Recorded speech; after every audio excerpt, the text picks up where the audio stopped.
watching. Don't forget to like, comment, share and subscribe to.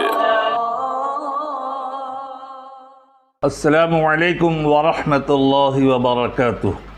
الحمد للہ رب العالمین والصلاة والسلام علی سید المرسلین.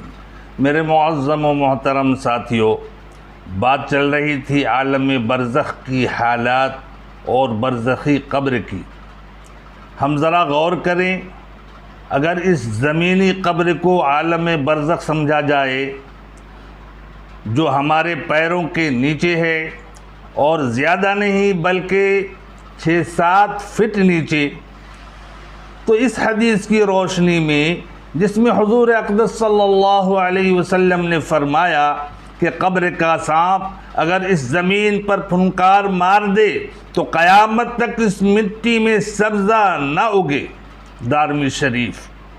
پر آج جن قبرستانوں میں دنیا والوں کے جسم دفن ہیں، جس میں کفر کرنے والے، شرک کرنے والے، شک کرنے والے، ملحد و زندیق سب دفن ہیں، تو کیا انہیں عذاب قبر نہیں ہو رہا ہے؟ کیا انہیں 99 کالے سانپ نہیں ڈس رہے ہیں؟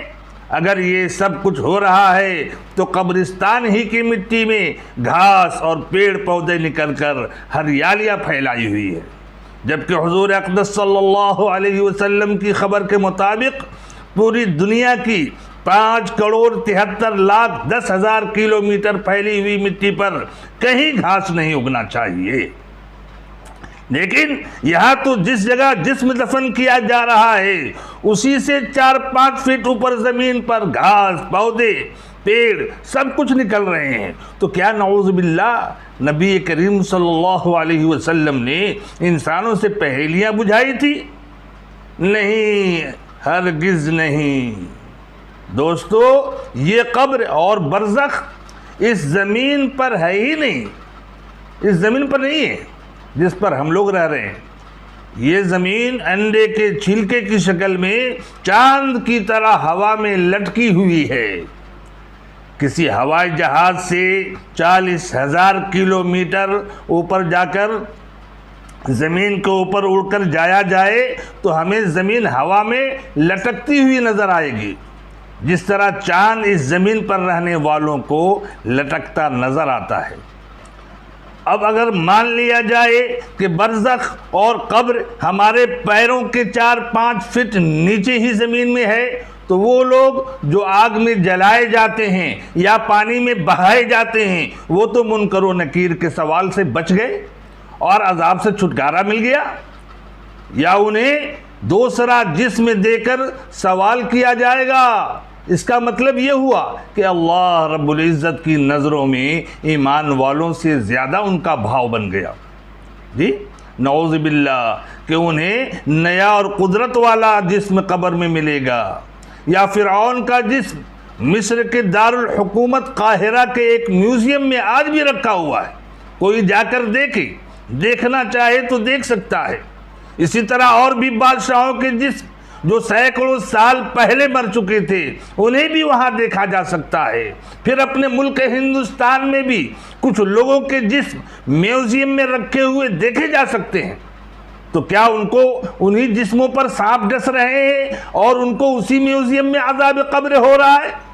اسی طرح ہم جب قبرستانوں میں کسی جسم کو دفنانے کے لیے زمین کھودتے ہیں تو اکثر اس میں ہڈیاں نکلتی ہیں جو یقیناً 2-4 سال پہلے دفن کیے گئے. تو یہ کیسے ہو سکتا ہے کہ اس کا جسم یا تو عذاب میں مبتلا ہو یا جنت کی ٹھنڈی اور خوشبودار ہوا پا کر سو رہا ہو اور اس کے جسم کی ہڈیاں ہمارے ہاتھوں میں ہو؟ محترم دوستو، حضرت عمر ابن جموح رضی اللہ تعالیٰ عنہ اور حضرت عبداللہ ابن عمر رضی اللہ تعالیٰ عنہ کی قبر پانی کی بہاؤ نے کھود دیا تھا، جو احد کی لڑائی میں شہید ہوئے تھے، اور ایک ہی قبر میں دونوں کو دفنایا گیا تھا. جب پانی نے قبر کھود ڈالی تو دوسری جگہ دفن کے لیے ان کی قبر کھودی گئی تو وہ دونوں حضرات اس حالت میں پائے گئے کہ ان کے جسموں میں ذرہ برابر بھی فرق نہیں آیا تھا اور بالکل تر و تازہ، ایسا لگتا تھا کہ کل ہی وفات پائے ہو. جبکہ جنگ احد کی لڑائی کو 56 سال بیت چکے تھے۔ اسی طرح حضرت معاویہ رضی اللہ تعالیٰ عنہ نے مدینہ طیبہ میں نہر نکالنے کا ارادہ فرمایا تو راستے میں احد کا قبرستان پڑ گیا، تاریخ شاہد ہے، تو انہوں نے اعلان فرمایا کہ اپنے اپنے رشتہ داروں کی لاشیں یہاں سے اٹھا کر دوسری جگہ منتقل کر لیں۔ جب نکالی گئی تو بالکل اصلی حالت میں تھی، جبکہ احد کے زمانہ سے 50 سال بعد کا زمانہ ہے۔ آج جب کوئی شخص عذاب قبر کو پڑھ کر یا سن کر سمجھنا چاہتا ہے تو قبرستان میں مردوں کی ہڈیاں دیکھ کر اور پورے قبرستان کو ہرا بھرا دیکھ کر رسول اللہ صلی اللہ علیہ وسلم کی عذاب قبر کی حدیثوں کو جب اپنے سامنے رکھتا ہے تو اسے پہیلی نظر آتی ہے، اسے پہیلی لگتی ہے، کیونکہ زمین کے 6-7 فٹ نیچے کو قبر اور برزخ سمجھا گیا ہے۔ اب رہی بات قبر کے 60 ہاتھ والے جسم کی، تو یہ بات اس حدیث سے سمجھ میں آ سکتی ہے کہ مومن کی قبر 70 ہاتھ مربع کر دی جاتی ہے۔ منکر و نکیر کے سوال و جواب کے بعد اس کے جسم سے 10 ہاتھ زیادہ قبر پھیلا دی جاتی ہے، جس سے وہ آرام سے وہاں رہ سکے، یہ جس طرح چاہے اپنی کروٹ بدلے، اسے دقت نہ ہو۔ اسی طرح کافر کو جب قبر کا سانپ ڈستا ہے تو وہ 70 ہاتھ زمین میں دس جاتا ہے۔ 60 ہاتھ کا تو قد ہی ہے اور 10 ہاتھ اور بیشی دھستا ہے۔ حدیث پاک میں ہے کافر اپنی زبان کو 1 فرسخ یعنی 3 میل اور 2 فرسخ تک کھینچ کر باہر نکال دے گا۔ ترغیب و تحریب۔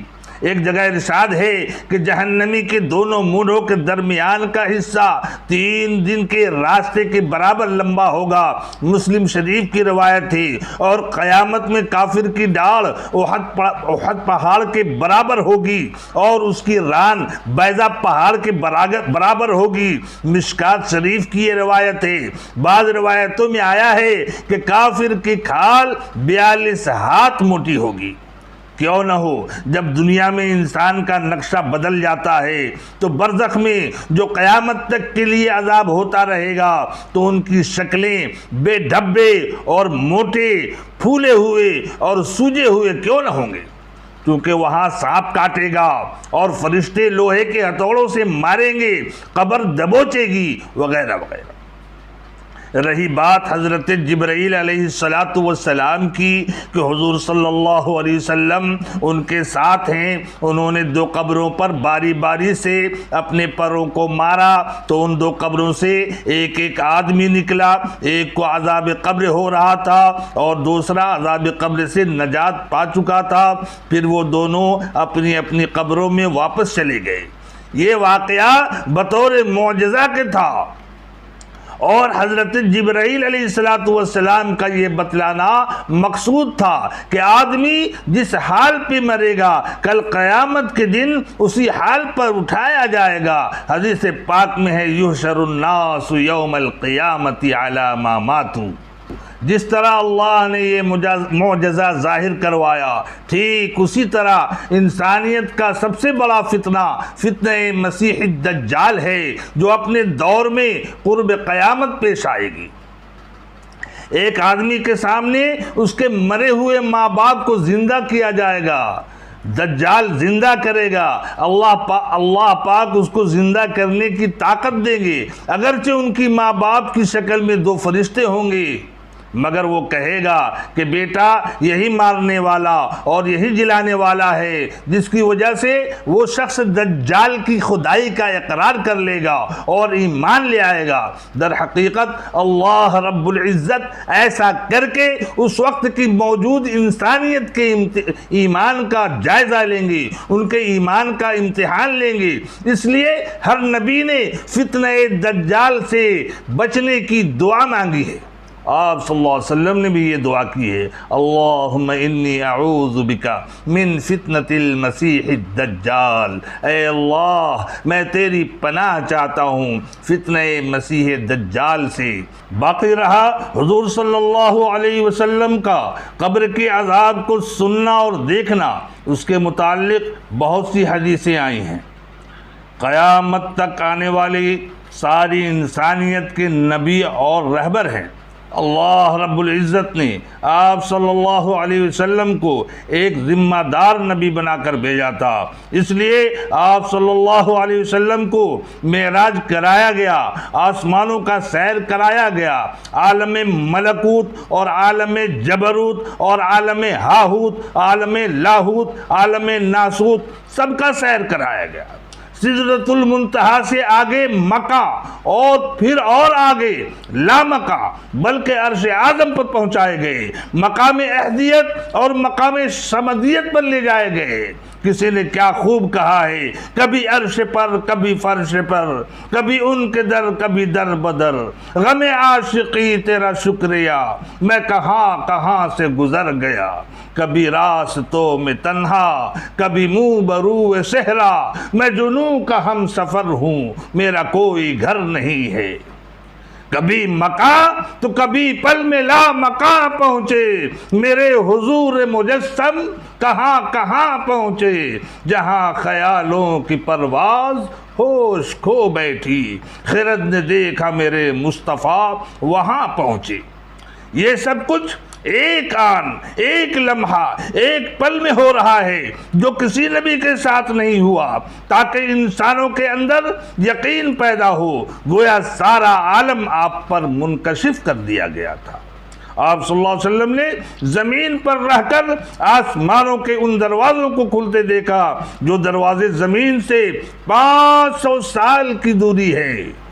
حضرت ابن عباس رضی اللہ تعالیٰ عنہ نے فرمایا کہ حضور صلی اللہ علیہ وسلم تشریف فرماتے، آپ صلی اللہ علیہ وسلم نے فرمایا کہ آسمان کا ایک ایسا دروازہ کھلا ہے جو آج سے پہلے کبھی نہیں کھلا تھا، پھر آج اس میں ایک فرشتہ نازل ہوا جو آج سے قبل کبھی نازل نہیں ہوا تھا۔ پھر اس فرشتے نے عرض کیا کہ 2 بشارتیں لیجئے جو آج سے قبل کسی نبی کو نہیں دی گئی، ایک سورہ فاتحہ اور دوسرا سورہ بقرہ کی آخری رکوع۔ اس کے علاوہ قیامت تک ظاہر ہونے والے فتنوں میں شامل ہونے والوں کی شکلیں، حلیہ، قد اور ان کے بالوں کے بارے میں ساری چیز آپ صلی اللہ علیہ وسلم دیکھ کر فرما رہے تھے۔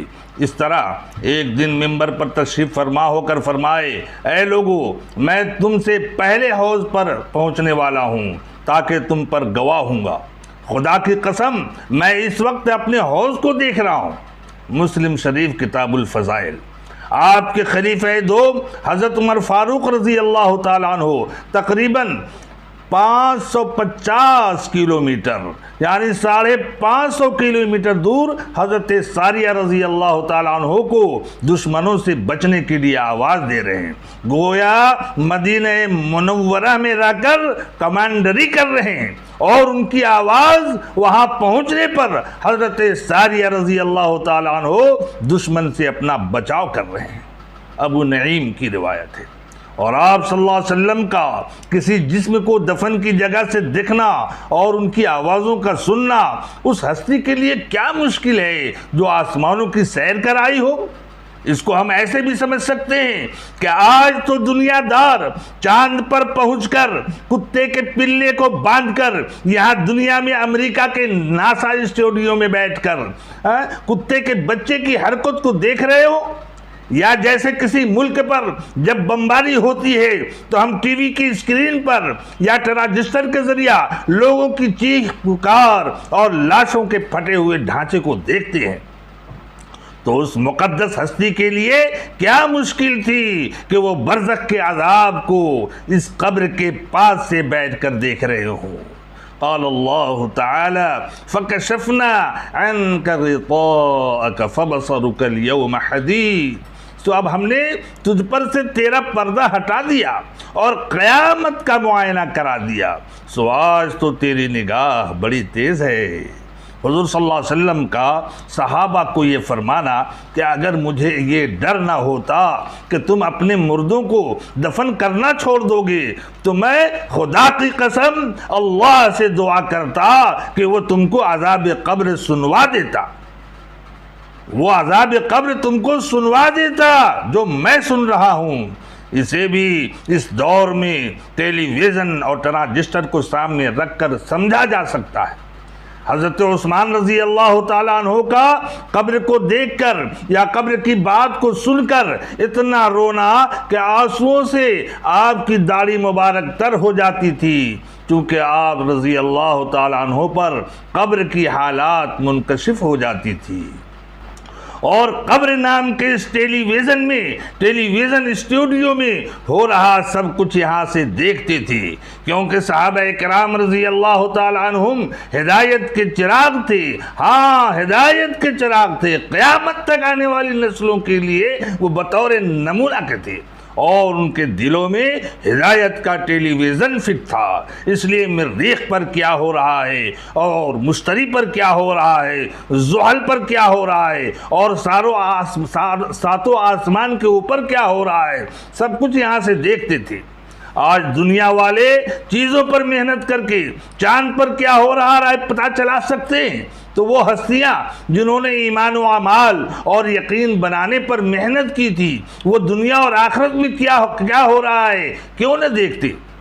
جیسا کہ حدیث سے ثابت ہے کہ حضرت علی رضی اللہ تعالیٰ عنہ فرماتے ہیں کہ اگر جنت و جہنم سامنے کر دیا جائے تب بھی میرے ایمان میں کوئی فرق نہیں آئے گا کہ جنت و جہنم مستحضر اور منکشف ہو چکی ہے۔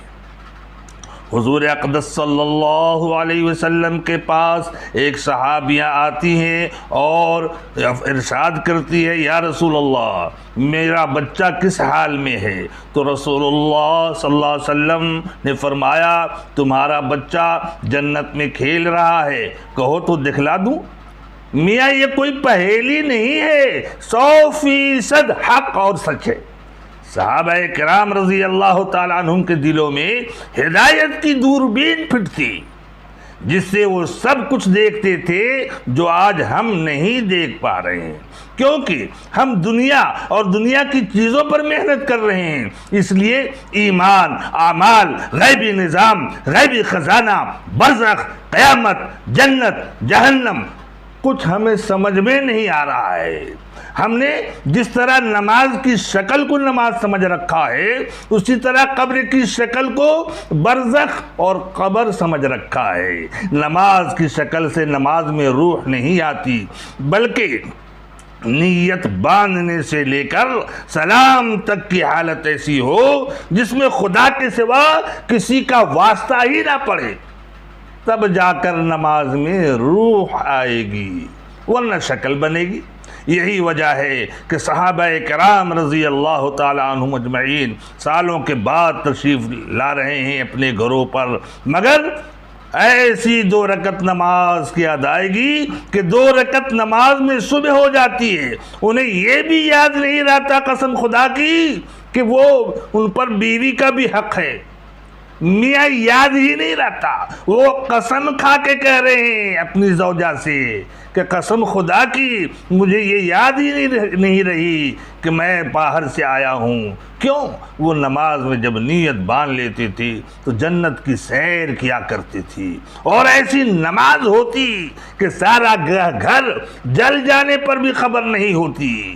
حضرت علی رضی اللہ تعالیٰ عنہ کی نماز کو دیکھیں کہ نماز کی حالت میں تیر نکالا جا رہا ہے، اور حضرت سلام پھیرنے کے بعد فرما رہے ہیں اچھا تم لوگ تیر نکالنے کے لیے آئے ہو؟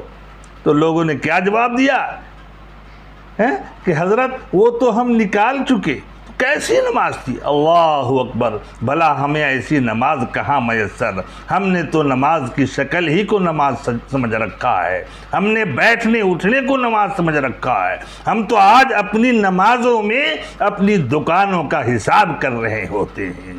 تو جب ہماری نماز وہ نماز ہوگی کہ جس کو اللہ کے نبی صلی اللہ علیہ وسلم نے فرمایا الصلاۃ معراج المؤمنین، نماز مومنوں کے لیے معراج ہے، الصلاۃ قرۃ عینی، نماز میری آنکھوں کی ٹھنڈک ہے۔ تو میرے محترم دوستو، وہ نماز روشن و چمکدار بن کر ہمیں دعا دیتی ہوئی جائے گی، اور جب ہماری نماز صرف شکلی ہوگی تو وہ نماز سیاہ رنگ کی بد دعا دیتی ہوئی جائے گی۔ اللہ تعالی ہماری نماز کو درست فرما دی اور ہمیں صحیح سمجھنے کی توفیق عطا فرمائے۔ میرے محترم دوستو، ہمارے بیان کا عالم برزخ کی حالات کا پارٹ نمبر 3 ضرور سنی، انشاءاللہ تعالی کافی معلومات ہوں گے۔